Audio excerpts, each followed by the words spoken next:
आता प्रशासकीय भवनची मागणी तुम्हाला माहिती आहे. 15 ऑगस्टला आम्ही सुरुवात करणार होतो प्रशासकीय भवनला. 15 ऑगस्ट पासून आजपर्यंत प्रशासकीय भवन झालं नाही.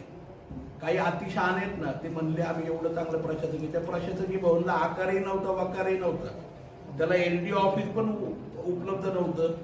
सगळ्या गोष्टी केल्या. फर्निचर एलडी ऑफिसचं, रजिस्टर ऑफिसचं, बीडीओ आणि त्या ठिकाणी तहसीलदारांचं ऑफिसचं झालं.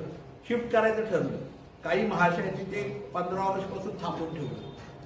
कुणीतरी यावं आणि उद्घाटन करावं म्हणून. दुर्दैव असं आहे ह्याचं की मधल्या काळामध्ये आजही नागरिकांना अस्वच्छता त्या ठिकाणी आहे. स्वच्छतेची कुठल्याही प्रकारे टॉयलेटची उपलब्धता नाहीये. आपण बघितलं असेल. आणि आता जर हाईट केली, जे सीपीयू ईव्हीएमचा जो सीपीयू आहे तोच तिथं चोरीला गेला. आता आम्ही काय म्हणायचं ना, लोकशाही. त्यामुळे मी आपल्याला सगळ्यांना माहिती आहे, ECला आणि सगळ्यांना मी मागणी केली की कुठं काय होतंय जगात मला माहित नाही, परंतु माझ्या पुरंदर तालुक्यात तरी आता ईव्हीएमचं सीपीयू कंट्रोलर गेलेलं आहे.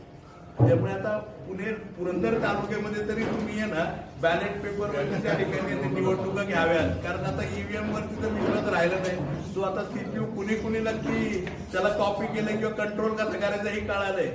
त्याप्रमाणे निश्चितपणे बघावं लागणार आहे.